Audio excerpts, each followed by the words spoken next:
Video में हम करेंगे कुछ questions carbon and its compound से। कार्बन एंड इट्स कंपाउंड्स, इस कंपाउंड से हम कुछ करेंगे क्वेश्चन जो कि पीछे के साल में बहुत बार पूछा गया है और आगे भी पूछे जाने की संभावना है। तो कुछ कॉमन क्वेश्चंस हम लोग करेंगे, ठीक है। तो चलिए इसको बिना समय गंवाए स्टार्ट करते हैं। तो सबसे पहला क्वेश्चन है कि write the name and draw the structure of saturated carbon. तो structure of saturated carbon, not carbon, hydrocarbon. Okay, saturated hydrocarbon, saturated hydrocarbon. We have to draw the structure of saturated hydrocarbon with 4 carbon atom, with 4 carbon atom, with 4 carbon atoms, and write the name of single covalent bond present in the compound. कौन सा bond present है उसके बारे में बताना है। ये 2022 में पूछा गया है कि पहले right the name and draw the structure of a saturated carbon. तो पहले उसको ड्रॉ करते हैं, फिर उसका नेमिंग भी करना है। ओके, कौन सा, और right the name, right the number of single covalent, और कोवेलेंट कितने कोवेलेंट बॉन्ड है वो भी बताना है। तो चलिए इसको शुरू करते हैं। तो सबसे पहले हमें ड्रॉ करना है तो कौन कौन सा, यहाँ पे सिंगल कोवेलेंट बॉन्ड की बात हो रही है और 4 कार्बन दिए हैं। तो पहले हम 4 कार्बन ले लें, 1 2 3 एंड 4। अब ये सैचुरेटेड है तो इसका मतलब ये है कि इसका कोई भी किसी भी तरफ से ये जो कार्बन है वो खाली नहीं होगा। तो हर तरफ हम क्या करेंगे, हाइड्रोजन लगा देंगे। हर तरफ हाइड्रोजन यहाँ पे लग गया, ठीक है। हाइड्रोजन यहाँ भी लग गया, हाइड्रोजन यहाँ भी लग गया, यहाँ भी हाइड्रोजन लगा, यहाँ भी हाइड्रोजन लगा और यहाँ भी हाइड्रोजन लगा, ठीक है। तो ये हमारा पहला 2 हमें वैसे ड्रॉ करने हैं, पर इसको हम, ये पहला हुआ हमारा। अब इसमें क्या करना कि पहले हमें काउंट कर लेना है कि कार्बन तो हमें पता है कि C4 है, और हम इसमें कितने हाइड्रोजन है वो देखना है। तो 1 2 3 4 5 6 7 8 9 10, तो C4H10 है। अब इस C4H10 को हम क्या कहते हैं, तो C4H10 को हम कहते हैं ब्यूटेन। ओके, C4H10 को हम क्या बोलेंगे, ब्यूटेन बोलेंगे। एक और हम ड्रॉ कर लेते हैं, और वो क्या होगा, दूसरा हम ड्रॉ करते हैं। तो 4 कार्बन इसमें भी चाहिए, तो 4 कार्बन हम लेते हैं यहाँ पे, 1 2, फिर हम एक यहाँ से ले ले 3, और फिर हम एक यहाँ से ले ले 4, और ये भी सैचुरेटेड है। तो हर कार्बन के साथ एक हाइड्रोजन, चारों तरफ से हम एक हाइड्रोजन क्या करेंगे, लगा देंगे। इधर से भी लग गया, और फिर हमारा इधर से भी एक हाइड्रोजन लगेगा, और ये इधर से हो जाएगा। यहाँ से हाइड्रोजन लगेगा, ठीक है, और यहाँ से भी एक हाइड्रोजन लगेगा। ये 1 2 3, ओके, यहाँ से तो ये कंप्लीट ही हो गया है। फिर यहाँ से एक हाइड्रोजन लगेगा, यहाँ भी हाइड्रोजन लगेगा, यहाँ भी हाइड्रोजन होगा, यहाँ भी हाइड्रोजन होगा, और यहाँ भी हाइड्रोजन होगा, ठीक है। तो इसमें भी अब ये कितना होगा, 10 ही होगा इसका। कि ये इस तरह के स्ट्रक्चर को आइसोमर बोलते हैं, क्योंकि इसमें क्या होता है कि यहाँ पे कंपाउंड का same number of carbon and hydrogen होगा, पर उसका स्ट्रक्चर अलग हो जाता है। तो कहाँ 1 2 3 4 5 6 7 8 9 10, तो ये भी हमारा क्या है, C4H10 है। बट इसका क्या हो जाएगा कि नाम अलग हो जाएगा, क्योंकि स्ट्रक्चर अलग है। तो ये क्या हो जाएगा, ये हो जाएगा आइसोब्यूटेन इसका नाम हो जाएगा, ठीक है। और भी एक हम ड्रॉ कर सकते हैं, पर हमें 2 ही ड्रॉ करना है। तो इसमें नंबर ऑफ सिंगल बॉन्ड्स कितने हैं, तो यहाँ पे 10, यहाँ पे देख, अगर बॉन्ड गिनना है तो हम गिन सकते हैं। तो 1 2 3 4 5 6 7 8 9 10 11 12 13 बॉन्ड है। कितना है, 13। तो number of single covalent bond in butane, तो ब्यूटेन में कितना होगा, ब्यूटेन में यहाँ पे 3 बोल रही हूँ मैं, 13।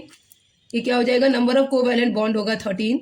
एंड आइसोब्यूटेन में कितना होगा, तो आइसोब्यूटेन में भी हो जाएगा ये 13। तो ये हमारा क्वेश्चन था कि 2 हमें हाइड्रोकार्बन कंपाउंड ड्रॉ करने थे, और उनके बीच में कितने कोवेलेंट बॉन्ड बन रहे हैं वो बोलना था, और क्या कितने हाइड्रोजन उसमें जुड़ रहे हैं वो भी बताना था, ठीक है। तो ये हम लोग कर लिए।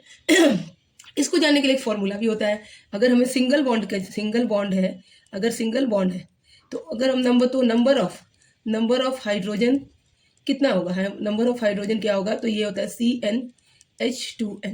CnH2n प्लस 2, यानी कि अभी हमारा था कि कार्बन हमारा कितना 4 है, तो हमारा हाइड्रोजन कितना होगा, तो H2n, यानी कि हाइड्रोजन को अगर निकालना है तो हम पहले 2 × 4 एंड प्लस 2 कर देंगे, तो कितना हो गया, 8 + 2 = 10।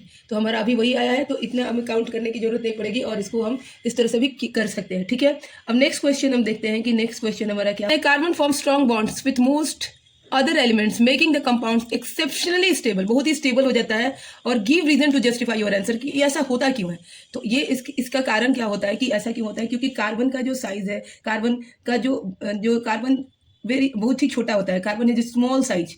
Okay, and this enables the nucleus to hold on to the shared pair of electron strongly. So it forms a strong bond. तो कार्बन क्या है कि कार्बन बहुत छोटा होता है और इसी वजह से ये क्या करता है कि ये न्यूक्लियस को बहुत टाइटली होल्ड करता है और भी जो एटम्स होते हैं, इलेक्ट्रॉन्स होते हैं, उनके साथ जुड़ जाता है, शेयर्ड पेयर कर लेता है और इसलिए बहुत ज़्यादा स्ट्रॉन्ग बॉन्ड ये बना लेता है. तो इसका हम आंसर लिख देते हैं कि आंसर हमारा क्या होगा. तो आंसर होगा carbon has small size and this enables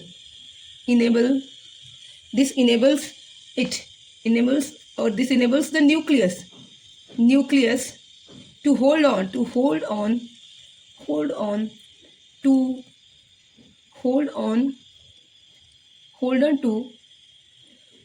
to the shared pairs of electrons strongly. ये shared pairs of strong electrons को क्या करता है, strongly hold कर लेता है. Okay, and so it forms strong bonds और इसलिए क्या बनाता है, ये strong bond बनाता है. strong bond बना के एक बहुत ही ज़्यादा स्टेबल कंपाउंड को बना लेता है. ठीक है, तो ये हमारा हो गया आंसर. इसके बाद हम नेक्स्ट क्वेश्चन क्या है, हमारा नेक्स्ट क्वेश्चन है कि write the electron dot structure of methane. तो मीथेन एंड इथेन, तो पहले मीथेन और इथेन का क्या फॉर्मूला होता है वो देख लेते हैं. तो नेक्स्ट क्वेश्चन में हमारा पूछा गया है, नेक्स्ट क्वेश्चन जो है उसमें है ये नेक्स्ट क्वेश्चन में है कि write the electron dot formula में लिखना है. इलेक्ट्रॉन डॉट फॉर्मूला ऑफ कौन से कंपाउंड है. तो सबसे पहले है मीथेन. ओके, एंड दूसरा हमारा क्या पूछा गया है, तो वो है इथेन. तो ठीक है, चलिए स्टार्ट करते हैं इसको. इसका स्ट्रक्चर फॉर्मूला बताते हैं. तो मीथेन क्या होता है हमारा, मीथेन जो होता है इसका जो फॉर्मूला होता है वो होता है CH4. ये क्या होता है, CH4. तो अब इसका जो स्ट्रक्चर बनेगा वो क्या, और कार्बन को एक सर्कल में हम डाल देते हैं. इसके चारों तरफ ये 1 2 3 और 4 इलेक्ट्रॉन है. अब यहाँ पे हम हाइड्रोजन लेते हैं. यहाँ पे हाइड्रोजन है, यहाँ पे हाइड्रोजन है, यहाँ पे हाइड्रोजन है और यहाँ पे हाइड्रोजन है. हाइड्रोजन का भी एक इलेक्ट्रॉन्स होंगे. तो इस तरह से हाइड्रोजन के इलेक्ट्रॉन्स हैं. इसको थोड़ा बराबर दूरी पे रखना होगा. ओके, हाँ, तो हाइड्रोजन हमारा यहाँ हो गया, इसके ये इलेक्ट्रॉन्स है. अब क्या हो जाएगा, ये शेयर हो जाएगा इस तरह से. तो ये हमारा क्या बन गया, मीथेन का स्ट्रक्चर बन गया. This is the structure of methane. ये क्या है, हमारा मीथेन है और मीथेन क्या होता है, CH4 होता है, CH4. ठीक है, अब हमें बनाना है इथेन का क्या फॉर्मूला होगा. तो यहाँ पे हम देखेंगे इथेन का जो फॉर्मूला होता है वो होता है C2H4. अब यहाँ पे 2 कार्बन होंगे. तो 2 कार्बन होंगे तो हम इसको कैसे करेंगे, कर लेंगे. ठीक है, और इस कार्बन को इसे सर्कल में ले लेते हैं और इस कार्बन को भी हम सर्कल में ले लेते हैं. ठीक है, यहाँ पे इसका 2 होगा, यहाँ पे भी इसका 2 होगा. ठीक है, और एक यहाँ पे हम इसका रख देते हैं 3 और यहाँ एक 4, 3 और 4. ठीक है, अब हाइड्रोजन हम लेंगे. तो हाइड्रोजन कहाँ लेंगे, तो हाइड्रोजन हम यहाँ ले लेते हैं. यहाँ पे भी हाइड्रोजन है, यहाँ पे भी हाइड्रोजन है और यहाँ पे भी हाइड्रोजन है. हाइड्रोजन का इलेक्ट्रॉन ये हो गया. अब ये क्या करेगा कि पहले आपस में शेयर करेगा इस तरह से. ठीक है, और फिर ये शेयर कर लेगा बाकी के हाइड्रोजन के साथ, हाइड्रोजन इलेक्ट्रॉन्स के साथ, हाइड्रोजन के इलेक्ट्रॉन के साथ. तो ये हमारा बन गया क्या, structure dot formula of ethane. ये किसका बन गया, इथेन का बन गया, C2H4 का बन गया ये. ठीक है, अब आगे और क्वेश्चन देखते हैं. तो नेक्स्ट क्वेश्चन है write the structure dot formula of an organic compound in which heterocarbon is present. Heterocarbon मतलब हाइड्रोकार्बन होगा जो कार्बन और हाइड्रोजन के बॉन्ड के साथ होगा, पर उसमें किसी और एलिमेंट को अगर ले लिया गया तो उसको हम हेटेरोकार्बन कहेंगे. तो कैसे ये होगा, इसको बनाते हैं. तो क्या होगा कि जो organic compound mostly contains what, hydrogen and carbon.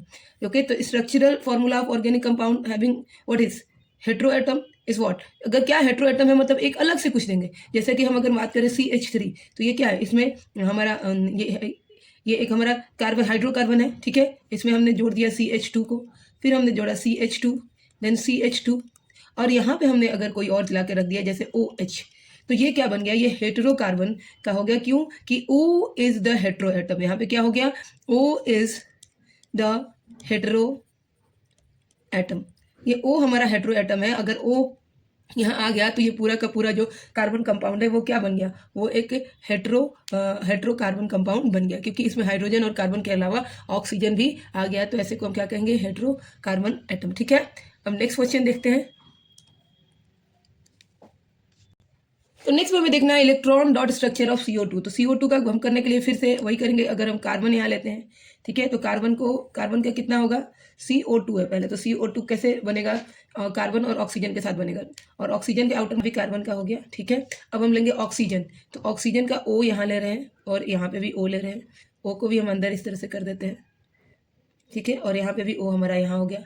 अब O का क्या है कि O जो है हमारा, O के पास कितने होंगे, आउटर मोस्ट शेल में 6 इलेक्ट्रॉन होते हैं, तो 1 2 3 4 एंड 5 एंड 6, यहाँ भी 1 2 3 4 एंड 5 एंड 6। बट हमको क्या करना है कि ऑक्सीजन का भी आउटर मोस्ट शेल में 8 इलेक्ट्रॉन हो जाए और कार्बन का भी, तो यहाँ पे कोवैलेंट बॉन्ड बनेगा, तो ये कैसे करेगा, ये शेयर कर लेगा, क्या करेगा, ये शेयर कर लेगा। ओके, तो ये ऐसे, ये हो गया इधर, और यहाँ पे भी क्या हो जाएगा, ये शेयर हो जाएगा, तो ये हमारा बन गया electron dot structure of CO2।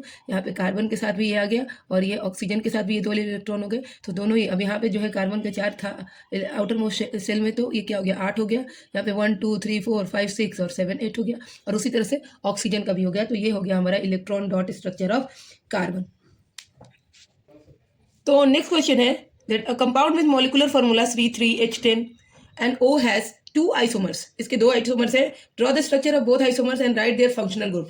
तो ये फॉर्मूला दिया हुआ है और इस फॉर्मूला के 2 आइसोमर है और इनका हमें स्ट्रक्चर ड्रॉ करना है और उसका फंक्शनल ग्रुप भी लिखना है। ठीक है, तो चलिए बताते, तो पहले C3 क्या है हमारा, C3, तो 1 2 3 C3 हो गया, और यहाँ पे हम हाइड्रोजन लगा देंगे। ठीक है, और यहाँ पे भी हाइड्रोजन लग जाएगा। ओके, यहाँ भी हाइड्रोजन होगा, यहाँ भी हाइड्रोजन होगा, यहाँ भी हाइड्रोजन, यहाँ भी हाइड्रोजन हो जाएगा हमारा। बट ये वाले कार्बन में क्या करेंगे, हम यहाँ पे ऑक्सीजन लगा देंगे डबल बॉन्ड के साथ, तो इसका जो नाम होगा, इसका क्या नाम होगा, इसका नाम है प्रोपेनल। प्रोपेनल, ओके, प्रोपेनल ये हमारा हो गया। अब इसका दूसरा हमको बनाना है, तो दूसरा के लिए फिर से हम वही करेंगे, 3 कार्बन लेंगे, 3 कार्बन 1 2 एंड 3। अब यहाँ पे हाइड्रोजन लगा दिया हमने, और यहाँ भी हाइड्रोजन हो गया। ओके, यहाँ भी हाइड्रोजन हो गया, यहाँ भी हाइड्रोजन हमने लगा दिया। ओके, और ये वाले में भी हाइड्रोजन, तीनों तरफ से हमारा क्या हुआ, हाइड्रोजन लग गया। बट ये जो है सेकंड नंबर पे, इसके ऊपर हमने क्या कर दिया, ऑक्सीजन लगा दिया, और इसका नाम क्या हो गया, प्रोपेनोन। Propanone, propanone. ओके, ये हमारा हो गया। तो ये जो क्वेश्चन, अब इन दोनों के हम फंक्शनल ग्रुप को देख लेंगे। तो फंक्शनल ग्रुप जैसे इसका हम ले रहे हैं, तो हमको ये पार्ट लेना होगा, ये पार्ट लेना होगा, तो क्या हो जाएगा, C, यहाँ पे सिंगल बॉन्ड से H, डबल बॉन्ड से O, और फिर हमारा यहाँ पे खाली है, तो ये इसका जो फंक्शनल बॉन्ड होगा वो क्या हो जाएगा, aldehyde. Aldehyde, aldehyde, aldehyde, aldehyde का क्या होता है, CHO, तो यहाँ पे वही हो रहा है, तो ये हमारा कौन सा फंक्शनल ग्रुप हो गया, एल्डिहाइड हो गया। अगर हम वही दूसरे की बात करें तो हम यहाँ पे देखेंगे, तो यहाँ पे क्या हो रहा है, यहाँ पे ये सिर्फ इस तरह से है। ठीक है, ये इधर से भी ले लेंगे, यानी कि दूसरा जो प्रोपेनोन है उसमें क्या हो रहा है कि C यहाँ है, डबल बॉन्ड से O है, और ये दोनों खाली है। ठीक है, तो ये किसका फॉर्मूला होता है, ये होता है कीटोन का। कीटोन का, अगर डबल बॉन्ड से कार्बन जुड़ा हुआ है तो ये क्या हो जाएगा, कीटोन, तो इसका फंक्शनल ग्रुप क्या हो जाएगा, कीटोन। ठीक है, अब इसका दूसरा क्वेश्चन था, फंक्शनल ग्रुप तो हो गया, इसमें एक और क्वेश्चन था, why are the compound of carbon exceptionally stable, तो वो हम लोगों ने ऑलरेडी कर दिया, because it has strong tendency to form multiple bond. Catenation होता है ना, कार्बन जो होता है वो चारों तरफ से जुड़ता है और अपने आप से भी जुड़ता है, तो अपने आप से जुड़ना जो होता है वो कैटेनेशन होता है, या किसी भी एलिमेंट से जुड़ने के लिए तैयार होता है, तो इसलिए ये एक इसके अंदर ये टेंडेंसी होती है कि ये बॉन्ड बना लेगा, शेयर करके इलेक्ट्रॉन्स को तुरंत ही बॉन्ड बना लेगा। ठीक है, तो इसलिए ये बहुत ज़्यादा स्टेबल हो जाता कर देता है किसी भी कंपाउंड को, और स्ट्रांग होता है, तो कार्बन है स्ट्रॉन्ग टेंडेंसी। तो ये हमारा एक नेक्स्ट क्वेश्चन है, और इस क्वेश्चन में पूछा गया है कि ये जो कंपाउंड है इसमें क्या है, फंक्शनल ग्रुप क्या है। तो फंक्शनल ग्रुप इसका जो अगर हम देखें, फंक्शनल ग्रुप जो है, फंक्शनल ग्रुप ये कहाँ पे है, ये यही है, फंक्शनल ग्रुप हमारा OH है। यस, तो क्या कहते हैं, एल्कोहल कहते हैं। OH है तो यानी कि इसका फंक्शनल ग्रुप क्या हो गया, एल्कोहल। ठीक है, एल्कोहल हो गया। ठीक है, अब एक और क्वेश्चन करते हैं जिसमें एक सैचुरेटेड ब्यूटेन का स्ट्रक्चर ड्रॉ करना है। क्या करना है, ब्यूटेन। यहाँ पे क्वेश्चन है जिसमें हमें ब्यूटेन बनाना है, तो हमें अभी नहीं बनाया था हमने, क्या होता है फॉर्मूला, C4H10। तो यहाँ इसमें C4 1 2 3 एंड 4, और सब जगह क्या करेंगे हम, हाइड्रोजन लगा देंगे। ठीक है, हाइड्रोजन सब जगह लग जाएगा, तो ये हमारा क्या हो जाएगा, ये हो जाएगा ब्यूटेन, ये हो गया butane. Okay, structural formula of butane यही होता है। नहीं, आगे के जो क्वेश्चन है हम नेक्स्ट वीडियो में करेंगे और इसको अभी कंटिन्यू रखेंगे 2-4 दिन, क्योंकि हाइड्रोकार्बन लाइक ये चैप्टर जो है कार्बन एंड इट्स कंपाउंड बहुत लेंदी और बड़ा चैप्टर है और बच्चों को बहुत दिक्कत होती है। तो आपको अगर ये वीडियो अच्छी लगी तो लाइक शेयर और सब्सक्राइब करिए चैनल को। तब तक के लिए गुड बाय।